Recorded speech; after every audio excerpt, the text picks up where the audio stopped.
사실상 기회도 주고 그리고 권리도 준 것이죠. 그것이 무엇이었습니까? 지역주의를 극복하고 전국적 정책정당, 개혁정당으로 정당을 자리매김하는 과제였죠. 이 과제를 불행하게도 저는 그 후 실패한 것이 참여정부의 정치적으로 가장 큰 그 멍해가 아닌가라고 보여지고 사실은 저는 아마도 문재인 후보가 진정 하고 싶었던 얘기는 그런 것이 아니었을까라는 그런 생각을 저는 해보고요.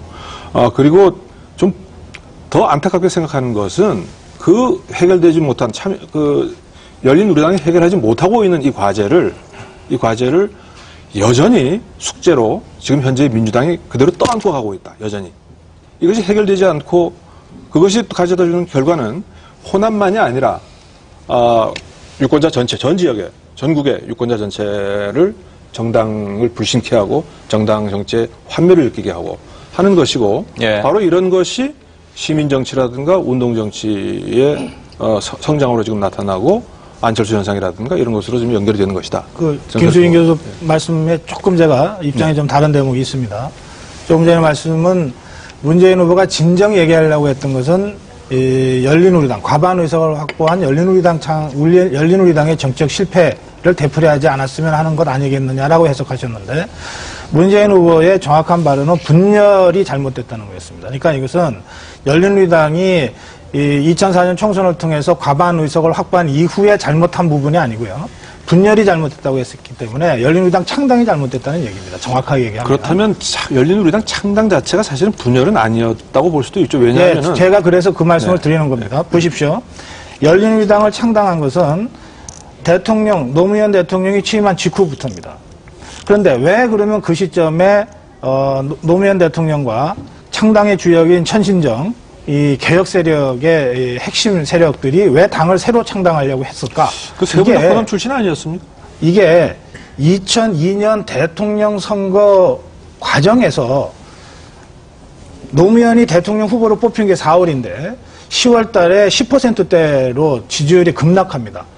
그 과정에서 이 후단협이 만들어져서 후보 단일화 협의회라고 하는 것이 만들어져서 당시 민주당의 대표였던 하나갑 대표부터 포함해서 이 후단협이 후보를 교체하자는 얘기를 공병련이 했습니다. 사상 초유의 일종의 정치 쿠데타 같은 분위기가 만들어졌던 것이고요.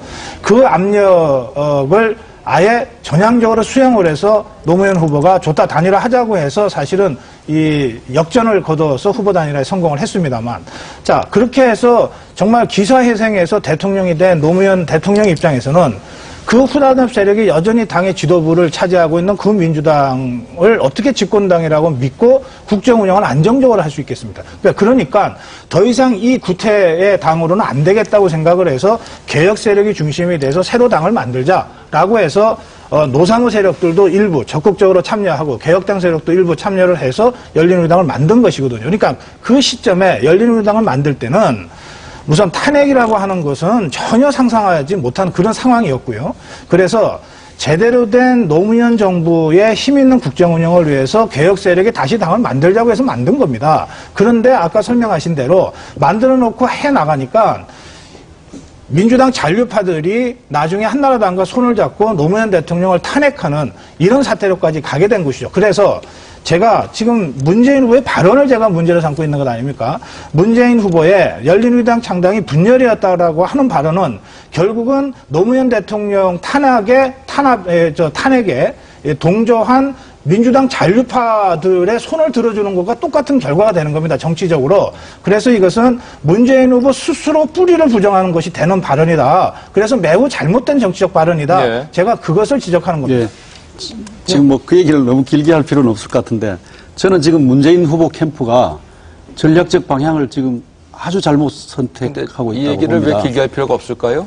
아니 무슨 창당 과정에 대한 평가나 이런 역사적 의미보다도 현재 문재인 캠프의 현재를 얘기해야 됩니다.